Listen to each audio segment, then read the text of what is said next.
Kita masih membahas tentang Roh Kudus, saudara ya. Pertanyaan 53. Ya, memang firman Tuhan kalau dibahas tuh nggak habis-habis. Dan amat sangat dalam pengertiannya, sehingga kita kalau bahas juga nggak selesai-selesai. Tentang Roh Kudus ini juga sangat banyak pembahasannya. Ya, meskipun juga sudah dibahas di Speak, ya, Roh Kudus keberapa, Roh Kudus keberapa. Nah, ini juga kita bahas juga nggak habis-habis ini tentang Roh Kudus ini. Baik, ini saya mau bacakan yang Yohanes 14 ayat 16 ya, khusus untuk poin yang terakhir, yaitu poin D dan E. Kita baca Yohanes 15 ayat 26 dan Yohanes 14 ayat 16. Bisa tolong ada yang mau bacakan Yohanes 15 ayat 26 dan 14 ayat 16. Saya, Pak. Silakan, Deviana. Yohanes 15 ayat 26. Jikalau penghibur yang akan kuutus dari Bapa datang, yaitu Roh kebenaran yang keluar dari Bapa, ia akan bersaksi tentang aku. Ya. Yohanes 14 ayat 16. Yohanes 14 ayat 16.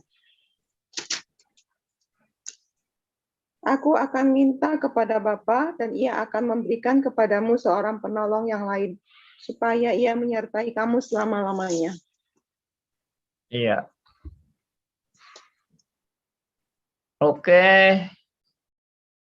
Saya mau menekankan peran Roh Kudus sebagai penolong. Ya, peran Roh Kudus sebagai penolong. Dikatakan, aku akan minta kepada Bapa dan ia akan memberikan kepadamu seorang penolong yang lain, supaya ia menyertai kamu selama-lamanya. Nah, pengertian penolong ini seringkali diterjemahkan secara sangat subjektif dan antroposentris, ya. Dan saya melihat banyak artikel-artikel yang menekankan betapa Roh Kudus itu sangat penting untuk kita bisa menjalani hidup secara sukses, ya, berhasil dan kaya raya dan sehat walafiat, itu karena penolong, yaitu Roh Kudus ini. Jadi orientasi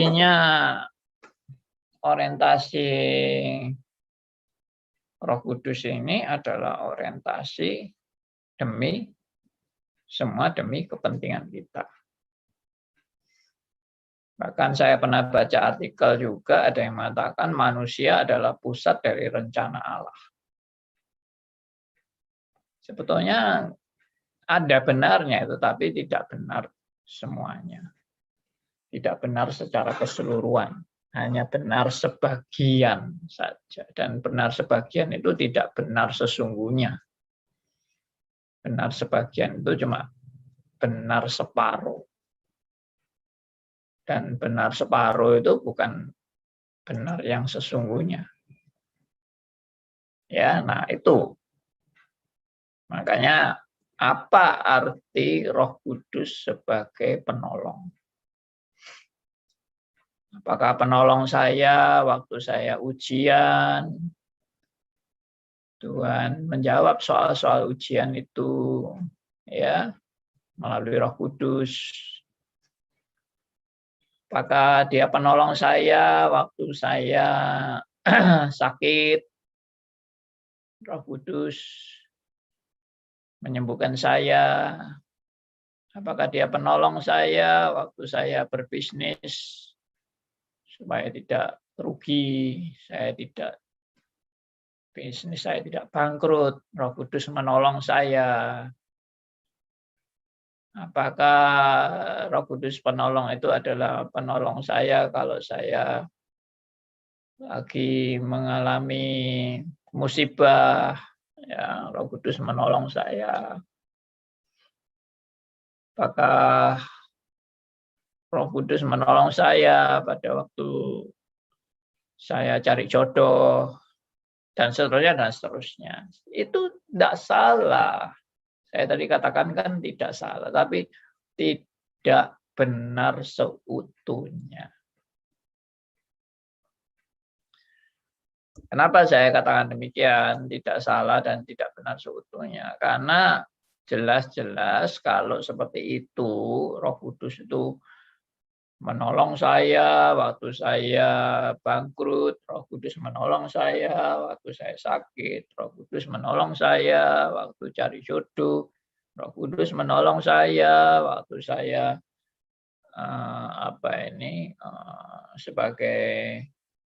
sebagai pelajar yang mau ujian, Roh Kudus menolong saya.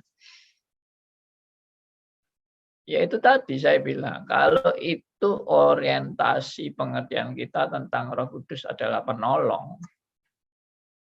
Ya, penolong bagi saya. Untuk saya bisa sukses, saya bisa kaya, saya bisa sembuh dari penyakit, saya bisa dapat jodoh, saya bisa kaya raya. Ya, saya. Kalau seperti itu, saya, Roh Kudus itu hanya untuk kepentingan saya, maka itu sama dengan kita memperlakukan Roh Kudus seperti jin lampu Aladin. Ya, maaf kalau saya terlalu to the point itu. Tapi menurut saya nggak usah bertele-tele lah, karena memang banyak orang memperlakukan Tuhan itu seperti, maaf, saya pakai istilah kacung atau jongos atau pembantu rumah tangga yang bisa diperintah-perintah semau kita. Ya, nah, ini terutama rekan-rekan yang dulunya di karismatik atau masih sedang di karismatik itu seringkali tanpa sadar memperlakukan Tuhan itu seperti kacungnya kita atau seperti jin lampu Aladin yang bisa diperintah-perintah menurut kemauan kita. Nah, ini semua jelas tidak benar. Ya, kalau Anda memperlakukan Roh Kudus seperti itu, emangnya Roh Kudus itu diutus untuk jadi kacungnya Anda, untuk jadi congosnya Anda. Loh iya betul Pak, wah ini ayatnya jelas-jelas kok seorang penolong kok. Ia akan memberikan kepadamu seorang penolong. Ya jelas untuk nolong saya toh, nolong bisnis saya, nolong studi saya, nolong keluarga saya, nolong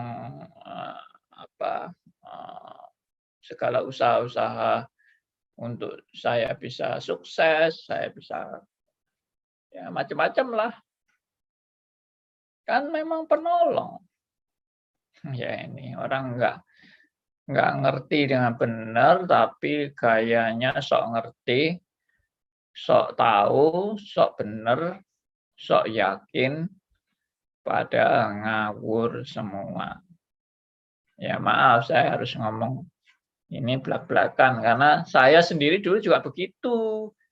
Saya kalau ngomong ini tidak berarti saya ini sok benar ya. Enggak, saya justru tahu kalau saya pernah salah. Saya tidak ingin saudara-saudara juga ikut salah. lalu memperlakukan Roh Kudus seenaknya, seperti tadi saya bilang, seperti jin lampu Aladin, ya, seperti simsalabim, seperti ada kadabra, ya. Nah, apa diajak sulapan Roh Kudus itu untuk memenuhi segala keinginan-keinginan kita.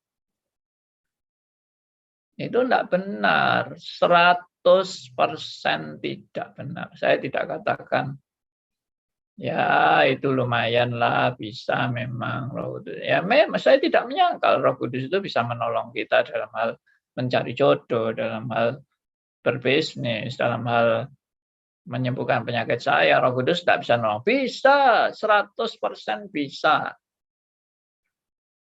Tapi yang saya permasalahkan kan bukan saya tidak percaya itu bisa atau tidak bisa. Yang saya permasalahkan itu adalah orientasi orang percaya. Ya, orientasi orang percaya memperlakukan Roh Kudus yang diutus itu bagaimana? Orientasinya apa? Kalau Anda tadi orientasinya hanya diri untuk saya, untuk kekayaan saya, untuk kesembuhan saya, untuk kesuksesan saya, ya, untuk kenikmatan saya, untuk kesenangan saya, itu semua antroposentris, egosentris, dan itu sama dengan penyembahan berhala. Anda tidak menyembah Roh Kudus sebagai Allah. Anda memperlakukan Roh Kudus seperti berhala yang dijadikan alat untuk mensukseskan Anda. 100% salah, saya katakan. Dan Anda bukan menyembah Allah yang benar, Anda menyembah Allah yang palsu, jebakan dari iblis. Orang yang orientasinya cuma cari kekayaan dan memakai alat Roh Kudus demi kekayaannya, itu adalah jebakan setan. Seolah-olah dia percaya pada Roh Kudus, padahal Roh Kudusnya itu sudah bukan Roh Kudus yang benar. Roh Kudus itu kacungnya dia. Nah, jelas-jelas di Alkitab Roh Kudus itu kan bukan kacung kan. Roh Kudus itu Allah. Bagaimana kita memperlakukan Allah itu sebagai kacung? Itu tidak benar. Oke. Nah, kalau tidak benar, lalu yang benar bagaimana, Pak? Ya, kalau Anda betul-betul ini bertanya dengan tulus, Anda kepingin tahu kebenarannya, maka berbahagialah Anda. Karena Anda mulai memahami Roh Kudus tidak menjadi kacung Anda. Tapi dialah adalah Allah. Allah yang sepatutnya bagaimana? Sepatutnya saudara sembah dan saudara muliakan dalam hidup Anda. Saya ulangi, sepatutnya saudara sembah dan saudara muliakan dalam hidup Anda. Jadi kalau kita tidak berorientasi bahwa Roh Kudus itu adalah Allah yang saya sembah dan saya muliakan dalam hidup saya, ya itu tadi, Roh Kudus itu hanya alat bagi saya untuk kepentingan-kepentingan saya. Dan itu bukan ajaran Alkitab. Itu ajaran setan. Ya maaf. Saya terang-terang bilang teologi sukses itu ajaran setan. Ikut Tuhan pasti sukses. Ikut Tuhan pasti kaya. Ikut Tuhan pasti sembuh. Ikut Tuhan tidak mungkin sakit. Ikut Tuhan tidak mungkin mati. Heran saya. Kok tidak mau belajar-belajar dari pengalaman masa lalu. Itu loh banyak pendeta-pendeta yang ngajarin ikut Tuhan pasti kaya, ikut Tuhan pasti sukses. Akhirnya masuk penjara. Ya toh? Akhirnya pendeta-pendeta yang teologi sukses, teologi kekayaan itu mati juga. Kok enggak mau belajar? Katanya minta apapun Tuhan pasti nuruti kita. Ya, ternyata permintaan dia terakhir untuk tidak mati, tetap mati. Itu pernah ada pendeta di Surabaya, saya tidak perlu menyebut namanya nanti. Katanya kurang etis kalau menyebut nama. Ya itu pendeta yang mengajari bagaimana pokoknya permintaan kita. Kalau dengan iman yang sungguh-sungguh, pasti Tuhan akan menyembuhkan kita dari segala penyakit. Tahu-tahu pendeta ini kena stroke. Ya, ini sudah berlangsung kurang lebih mungkin 40 tahun yang lalu. Pendeta besar ini bukan pendeta kecil ini, pendeta besar.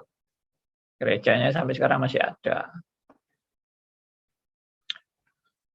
Lalu waktu dia kena stroke itu kan udah masuk ICU kan, udah kritis. Wah, semua pendeta mendoakan hamba Tuhan yang besar ini. Semua berdoa dalam nama Yesus sembuh. Ya, tumpangi tangan dalam nama Yesus sembuh. Lalu bahkan ada yang bernubuat, pendetanya akan bangkit dengan kuasa Tuhan. Dia akan menjadi penginjil terbesar di seluruh dunia. Ada yang bernubuat seperti itu. Wah, sampai banyak hamba-hamba Tuhan yang berdatangan dan mendoakan, dan istrinya juga dikuatkan dan diteguhkan. Jangan khawatir, suamimu tidak akan mati. Dia akan hidup. Dan dia dibangkitkan Tuhan menjadi hamba Tuhan yang benar-benar membawa dampak yang besar bagi seluruh dunia. Sudah macam-macam lah nubuatnya. Sampai berapa hari kemudian, mungkin kurang lebih, saya tidak ingat ya, 3-4 hari lah, tidak lama. Akhirnya meninggal, pendetanya meninggal. Lalu pertanyaannya, loh, gimana nubuat-nubuat tadi itu? Nubuat yang mengatakan ini akan bangkit. Ya betul, bangkitnya ya di akhir zaman memang. Pada waktu kedatangan Tuhan Yesus kedua kali itu akan bangkit. Tapi dia akan dipakai Tuhan jadi penginjil terbesar. Dia tidak akan mati. Akhirnya mati. Kok nggak belajar dari peristiwa ini? Kok nggak mau bertobat dari kejadian-kejadian seperti ini? Sadarlah. Ya. Kita ini jangan mempermainkan Roh Kudus terus. Hanya untuk kepentingan-kepentingan keinginan kedagingan kita. Dengan alasan ini untuk Tuhan. Tapi dibalik semua itu kamu mempermainkan Tuhan, bukan kamu untuk Tuhan. Ya, ini saya agak keras ini. Ya, karena apa? Karena saya dulu juga kena pengaruh-pengaruh yang nggak benar seperti ini. Jadi saya nggak mau main-main lagi. Saya tidak mau orang terus-menerus tertipu dengan ajaran-ajaran palsu ini. Tapi kalau yang enggak mau dengar saya, mau lebih senang dengar yang penipuan-penipuan itu ya silakan. Anda kalau lebih senang suatu kenikmatan dalam tipuan-tipuan yang menyenangkan hati, silakan. Ikuti aja tipuan-tipuan itu. Nanti Anda baru tahu kalau Anda sudah ketemu batunya. Anda baru tahu kalau itu adalah kepalsuan. Itu semua sudah saya alami. Ya, mintalah, akan diberikan kepadamu. Carilah, kamu akan mendapatkan. Ketoklah, pintu akan dibukakan. Ayo, minta, minta, minta. Tuhan pasti kasih. Itu juga nafsirkan ayat sembarangan. Tidak lihat konteksnya, tidak belajar baik-baik, langsung aja pokoknya minta Tuhan pasti kasih. Emangnya Tuhan itu lampu Aladin. Ya. Yang pokoknya kita sudah pegang lampu Aladin, minta apa saja pasti terjadi. Emangnya Tuhan itu bisa kamu kendalikan menuruti keinginanmu. Cobalah berpikir yang sehat. Ya, saya mungkin ini nadanya agak marah-marah sedikit. Tapi saya ini sebetulnya sangat mengasihi rekan-rekan ini. Jangan sampai tersesat seperti saya dulu. Jangan sampai nanti terlambat. Anda tinggal nafas 1-2 baru Anda menyesal. Oh Tuhan, aku ternyata salah. Ya.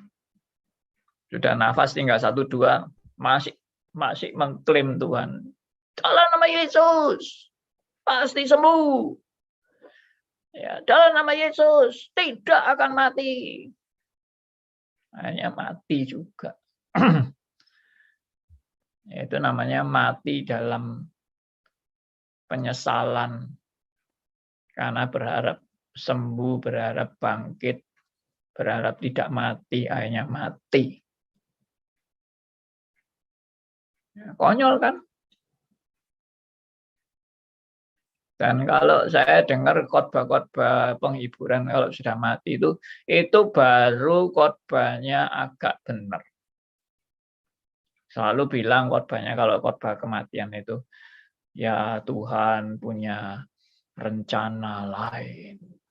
Ya, baru ngomongnya gitu, Tuhan punya rencana lain. Tapi waktu masih hidup, wah diklaim terus, sembuh, sembuh, sembuh, sembuh. Tidak akan mati, bangkit, bangkit. Akhirnya mati. Lalu waktu mati, Tuhan punya rencana lain. Tuhan memang berdaulat. Oh, baru benar khotbahnya. Itu kalau khotbah-khotbah kematian. Kok enggak sekalian aja yang mati dibangkitkan? Itu memang ada acara-acara gitu kan. Saya lihat ada videonya itu. Ya. Sudah dipeti mati, pendetanya dapat penglihatan katanya. Disuruh Tuhan membangkitkan orang mati. Wow, petinya udah ditutup itu, langsung disuruh buka. Buka lagi. Wah, ya yang punya apa ini kerjaan peti mati kan ya bingung ini peti sudah ditutup disuruh buka lagi gimana? Tetap buka. Tidak ada alasan menolak. Wah ya sudah. Ini namanya apa pimpinan ya toh ya harus dituruti lah. Akhirnya petinya dibuka. Dibuka didoakan. Wah, pakai bahasa roh. Wah, bangkit, bangkit, bangkit. Dalam nama Yesus bangkit, bangkit. Ya enggak bangkit-bangkit, tetap jadi mayat. Akhirnya sampai sudah berapa jam itu? Mungkin 3-4 jam. Doakan terus supaya bangkit. Tetap enggak bangkit. Akhirnya petinya ditutup lagi. Kok enggak belajar ya dari peristiwa-peristiwa kayak gini yang memalukan. Ini saya enggak ngarang loh ya. Nanti kalau mau kapan-kapan saya tunjukkan videonya itu. Ya, peti mati dibuka lagi, didoakan. Ya, ini bukan yang di video. Semarang ini ya Pak Andi? Ini bukan Yang di video Semarang rekayasa, ini video beneran. Kenapa Bu Willy? Yang di Semarang ini ya? Bukan, Kejadian ada lagi yang di Semarang juga betul, tapi ada lagi yang lain. Oh, oke. Yang di Semarang itu kan hamba Tuhan, pendeta. Yang ini kalau kelihatannya jemaat biasa, tapi pendetanya yang mau membangkitkan orang mati. Ya itu yang pendeta di Semarang itu kan juga mati mau dibangkitkan. Katanya rebutan sama iblis. Walah lucu lah. Iblis katanya menyandera. Rohnya pendeta ini disandera. Ya. Wah, jadi Tuhan Yesus rebutan sama iblis. Rebutan roh. Ini benar-benar sudah kebablasan. Ya kan? Oke, jadi kembali lagi ya, Roh Kudus itu penolong bagaimana? Coba direnungkanlah dengan akal sehat. Sekali lagi, Roh Kudus itu bukan kacungnya Anda, bukan pesuruh, ya, bukan jin lampu Aladin, bukan simsalabim, ya, tapi penolong apa? Ya, sederhana aja, saya tidak mengajari Anda yang ruwet-ruwet, penafsiran ruwet-ruwet dan sebagainya. Ini sederhana, coba kembali lagi lihat ayatnya itu. Nah, seorang penolong. Ya, Salam Bapak. Ya, ini Yohanes 14 ayat 16. Aku akan minta kepada Bapa dan Ia akan memberikan kepadamu seorang penolong yang lain. Penolong apa? Ya, nah makanya kalau baca ayat itu baca konteksnya. Kalau lihat konteksnya, kita lihat di ayat 15-nya kan. Tadi kan Yohanes 14 ayat 16. Ya, penolong yang lain. Sekarang ayat 15. Ayat 15-nya apa kalimatnya? Coba ada yang mau bacakan ayat 15 ini? Silakan. Pak, jikalau kamu mengasihi aku, kamu akan menuruti segala perintahku. Yes, perhatikan. Ini kata-kata Tuhan Yesus yang tidak disukai banyak orang. Ya kan? Jika kamu mengasihi aku, kamu akan menuruti segala perintahku. Kalau kebanyakan orang, Tuhan yang harus menuruti segala keinginanku. Aku berdoa supaya Tuhan menuruti aku. Tapi ini jelas ayat 15. Bukan Tuhan yang menuruti aku, tapi aku yang menuruti segala perintah Tuhan itu sebagai wujud kasihku kepada Tuhan. Berarti yang benar mana? Tuhan yang menuruti aku atau aku yang menuruti Tuhan? Anak SD aja bisa jawab. Heran sekali orang-orang yang sudah tua-tua ini kok malah tambah ngawur kesimpulannya. Ya itu Pak, tetap Tuhan yang harus nuruti kemauan kita Pak. Karena itu janji Tuhan. Mintalah, maka akan diberikan kepadamu. Ya Tuhan nuruti kita toh Pak. Bodoh sekali. Maaf saya kalau terlalu keras. Tapi ini untuk kebaikan Anda yang masih keras kepala. Video ini perlu diberikan kepada mereka-mereka yang keras kepala. Ya, nanti ada YouTube-nya. silakan.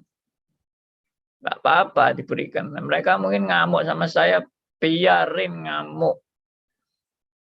Tapi orang yang betul-betul mengasihi Tuhan pasti akan mengaminkan perkataan saya. Perintah ini, lihat. Jikalau kamu mengasihi aku, kamu akan menuruti segala perintahku. Jadi orientasi hidup orang percaya itu justru taat sama Tuhan, bukan Tuhan yang harus taat sama saya. Bagaimana saya bisa taat sama Tuhan? Tentunya tidak mungkin dengan kekuatan saya. Karena itu Tuhan mengutus seorang penolong. Nah, itulah konteks penolong ini adalah konteks untuk kita sungguh-sungguh mau belajar menuruti perintah Tuhan. Atau berjalan sesuai dengan perintahnya. Sesuai dengan kehendaknya. Dan saya tidak mungkin mampu untuk melakukan itu kalau tidak ada seorang penolong, yaitu Roh Kudus. Oke? Saya harap Anda mengerti dan memahami. Jangan sekali lagi memperalat Roh Kudus untuk berpusat kepada manusia. Itu adalah penyembahan berhala. Tapi Roh Kudus diutus supaya Anda belajar taat kepada Allah dan memuliakan Allah dalam hidup Anda. Oke, saya sampai di sini. Dan silakan kalau ada yang mau bertanya, mau menanggapi. Pagi, Pak Andi. Ya, Pak Liman, silakan. Selamat pagi. Nggak ada moderator, nggak ada, Pak ya? Ya. Moderatornya nggak ada, Pak ya? Apanya? Oh ya, moderatornya lagi ada acara, jadi tidak bisa. Yang saya tanyakan gini, Pak Andi. Pak Andi kan seringkali bicara, jangan jadikan apa itu Tuhan itu sebagai jongos atau sebagai pesuruh dan macam-macam, Pak ya. Tapi faktanya kalau kita sendiri, Pak, mau bepergian, Pak, terus terang berpergian jauh luar kota, atau kita doa sama Tuhan tuh, ya minta apa, Pak? Kan saya minta tidak, doa saya kan mesti gini, Pak, Tuhan jaga aku supaya nyetirnya baik, tidak ada perusahaan, tidak ada apa. Dan otomatis saya juga kena omongnya Pak Andi juga, saya bilang, kalau saya ini menempatkan Yesus sebagai apa jongos apa enggak, tapi kalau enggak gitu saya terus berdoa ya apa Pak Andi? Bagaimana cara kita berdoa Pak Andi? Kalau enggak terlepas dari itu loh maksud saya Pak Andi. Ya Pak, menurut Pak Andi ya bagaimana? Baik. Pertanyaan yang bagus dan penting untuk kita semua. Ya, apakah kita tidak boleh kalau kita sakit kita minta sembuh, lalu kita dalam perjalanan minta Tuhan menyertai. Kalau kita lagi ujian mungkin Tuhan juga menolong kita dalam ujian. Yang bilang tidak boleh ya siapa? Saya kan tadi saya tekankan akan berpusat pada diri sendiri. Ya, jadi orientasi kita itu berpusat pada diri sendiri. Tapi kalau kita sakit, kita mohon Tuhan boleh menyembuhkan kita karena belas kasihannya. Ya enggak salah memohon, tapi kan enggak memaksa. Memohon tapi kan tidak memerintah. Ya. Dan saya harus sadar waktu saya minta kepada Tuhan, saya ini siapa? Saya ini hambanya. Saya ini budaknya. Saya juga anaknya. Ya, saya adalah alatnya. Yang orientasinya harus bukan kepada saya orientasinya. Orientasinya adalah kemuliaan bagi Allah. Jadi menyertai perjalanan, it's okay. Tapi jangan merintah. Kita hanya memohon. mengenai nanti perjalanan bagaimana, semua ada di tangan kedaulatan Allah. Maaf Ya. Pak Andi, mungkin bisa menambahkan kata jika engkau berkenan gitu ya Pak Andi. Jika engkau berkenan. Ya, bagus. Ibu siapa tadi ini? Trepi. Oh, Ibu Trepi. Ya. Betul. Jika Tuhan berkenan. Jadi, orientasinya itu bukan Tuhan saya peralat. Tapi kalau saya memohon pun saya sadar, saya memohon itu demi hidup saya yang adalah untuk kemuliaan Allah. Bukan memperalat Tuhan untuk kepentingan saya. Ya. Nah, makanya status diri itu perlu sangat penting disadari. Status diri kita ini siapa? Aku ini bosnya Tuhan atau Tuhan itu bosku? Tuhan itu kacungku atau aku yang kacungnya Tuhan? Siapa? Statusku itu siapa? Itu yang perlu diperhatikan. Hidupku ini untuk apa? Hidupku untuk siapa?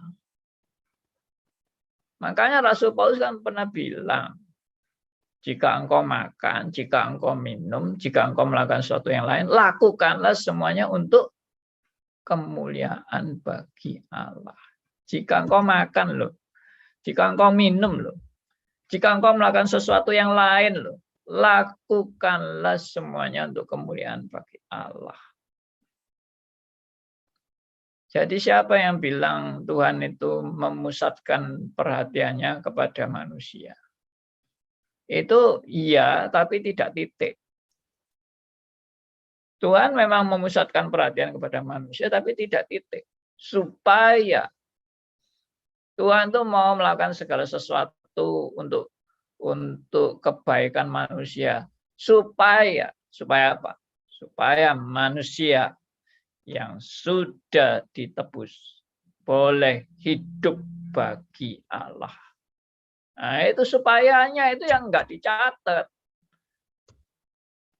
Yang diperhatikan tuh pokoknya Tuhan buat aku, Tuhan memelihara aku, Tuhan melindungi aku, Tuhan menyelamatkan aku, Tuhan memberi aku kecukupan, Tuhan melancarkan aku, Tuhan menyembuhkan aku, membuat aku sehat, membuat aku cepat dapat rumah yang aku cari atau jodoh yang aku cari. Itu semua orientasinya adalah diri. Dia tidak sadar aku ditebus oleh Kristus supaya aku tidak hidup untuk aku lagi. Tapi hidupku hanyalah untuk Tuhan. Oke? Nah, itu. Ya, saya harap sudah menjawab ya, Pak Liman. Baik.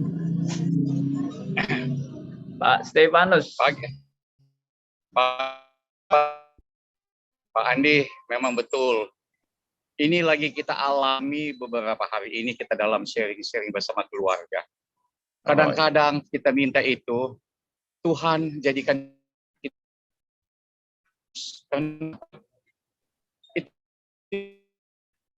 Pak, sinyalnya kok kurang bagus. Iya ya. Halo? Mungkin cari Halo, posisi yang sinyalnya bagus, Pak. Halo, Pak Andi, bisa? Iya, oke. Itu di kitab Amsal tuliskan, jangan beri aku kaya sehingga aku mengatakan siapa engkau. Jangan aku berikan miskin karena aku akan mencuri. Kadang-kadang kita meminta dengan salah arah. Kita meminta diberkati. Sudah diberkati kita jadi seorang orang. Karena si aku. Ini lagi alami beberapa hari ini kita lagi sharing dengan teman-teman dan keluarga. Kadang-kadang Jadi pertengkaran karena apa? Si aku. Diberkati, minta semua Tuhan berkati. Akhirnya jadi sombong.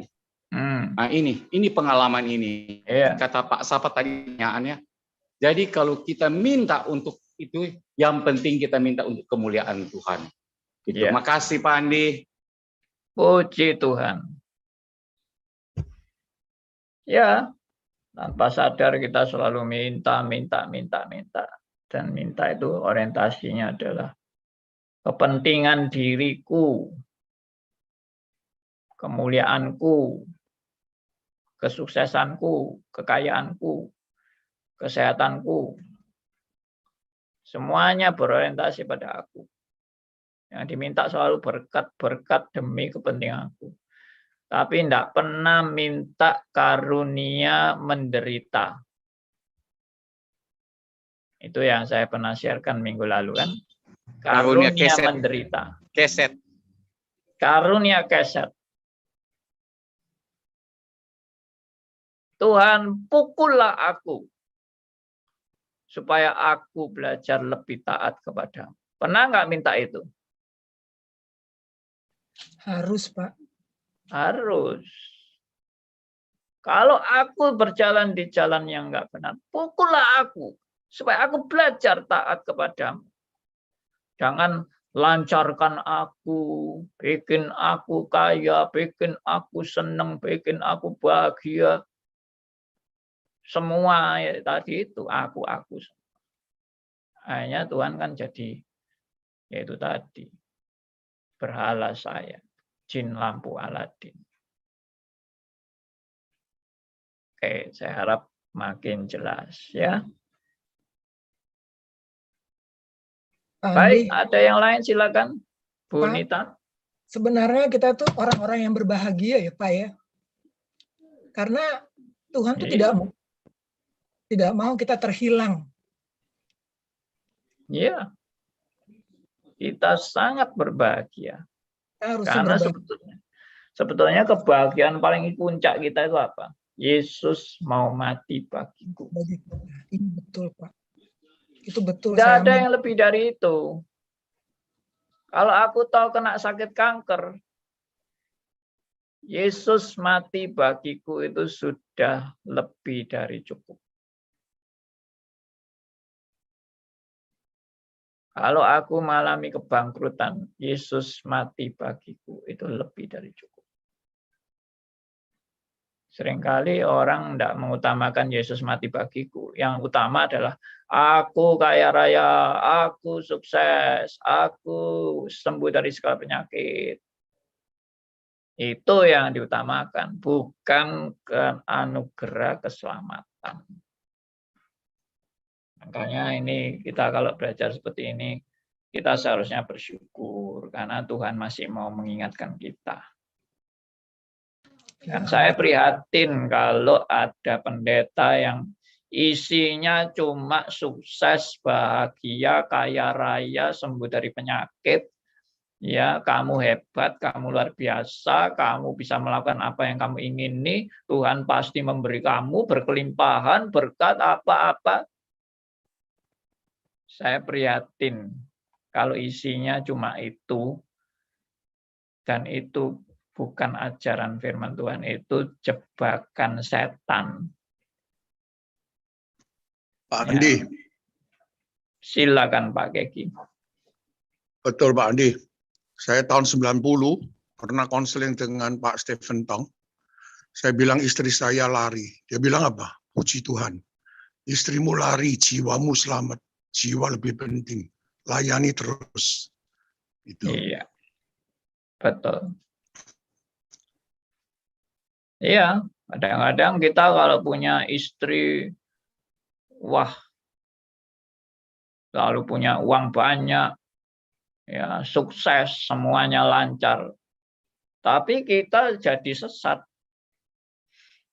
Kita tidak ingat Tuhan, atau tadi memperalat Tuhan untuk jadi kacungnya kita.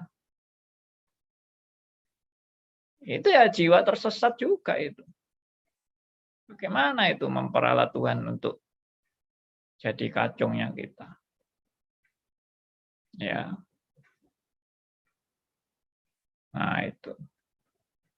Kita semua itu dididik diajar sama Tuhan. Benar. Saya yakin kalau Anda anak Tuhan, pasti Anda dididik dan diajar Tuhan. Kenapa? Justru kadang-kadang, bukan kadang, seringkali anak Tuhan malah mengalami banyak musibah.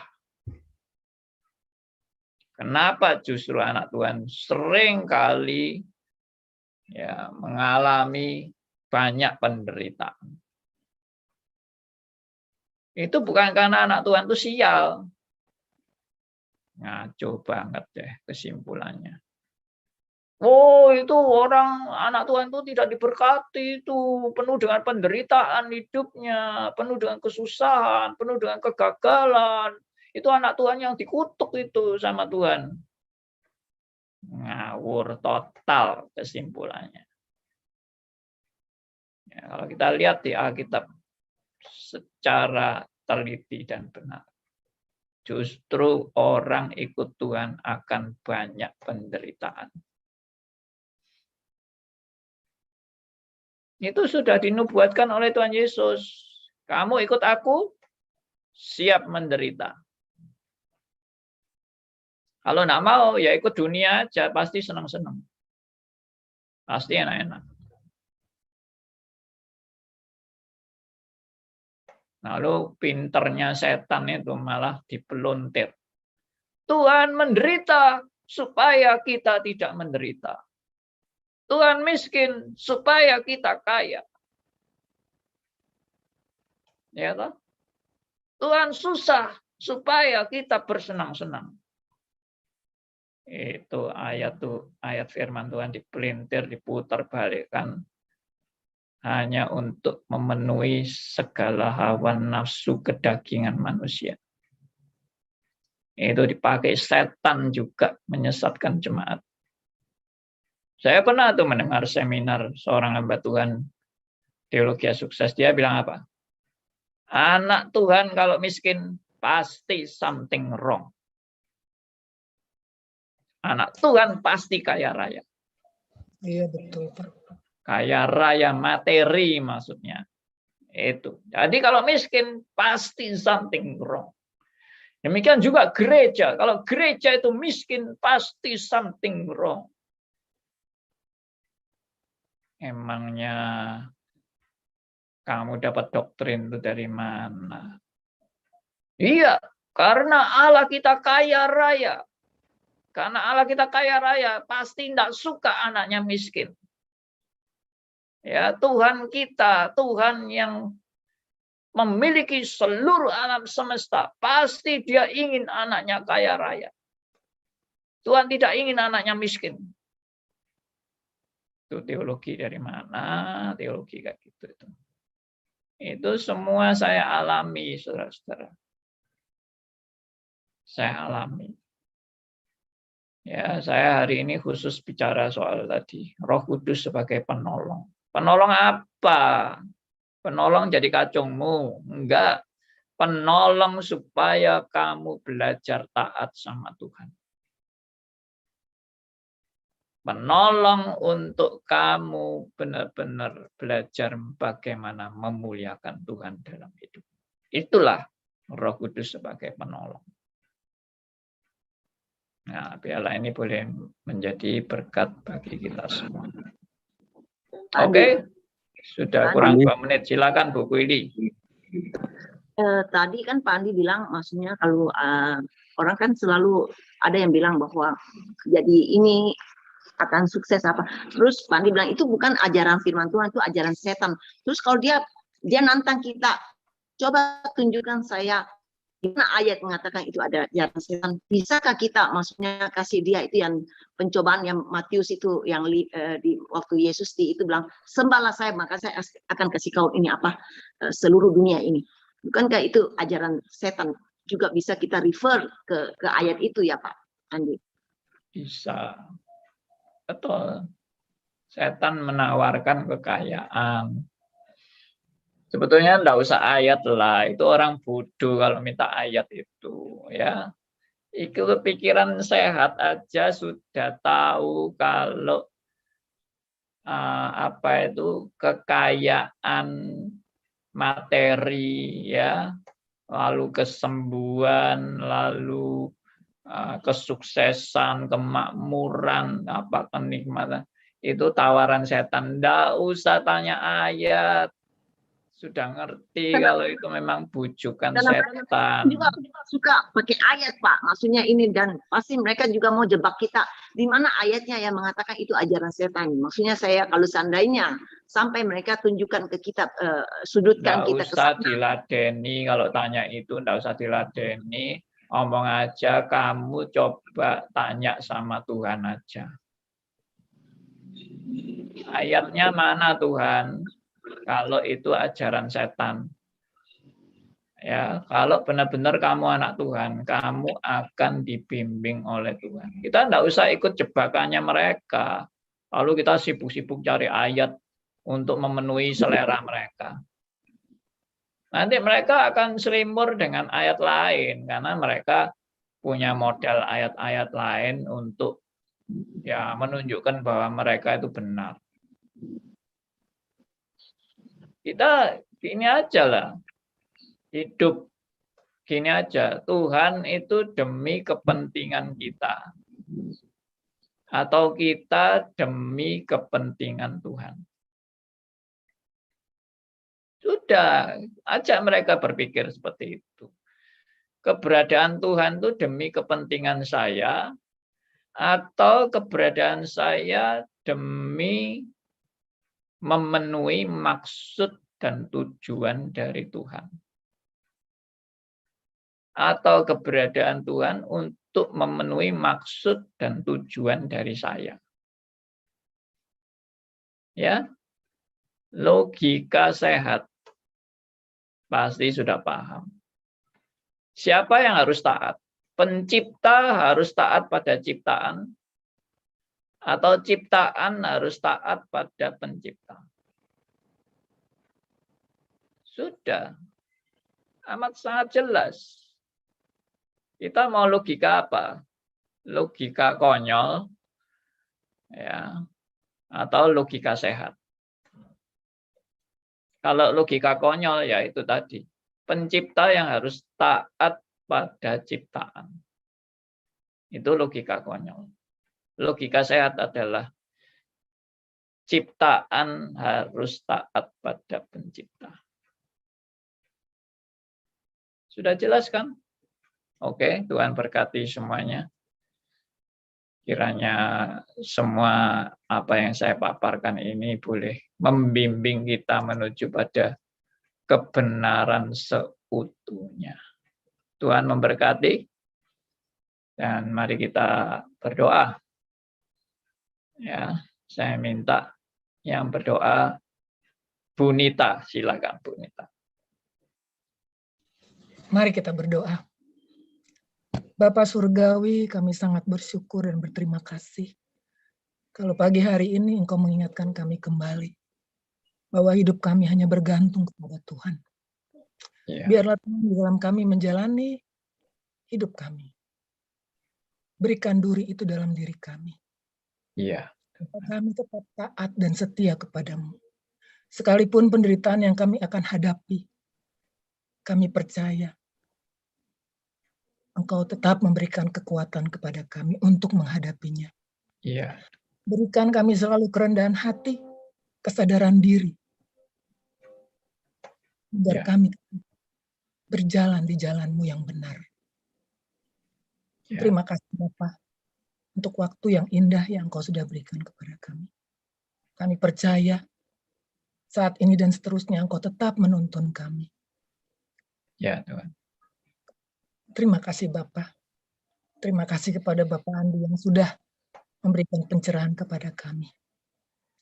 Dan selanjutnya Bapak, itu kami serahkan ke dalam tangan-Mu dengan seluruh aktivitas yang akan kami jalani sepanjang hari. Terima kasih Bapa, terpujilah nama-Mu. Hanya di dalam nama Yesus, Tuhan dan Juru Selamat kami yang hidup, kami berdoa dan bersyukur. Amin. Amin. Oke, sampai jumpa nanti malam, saudara.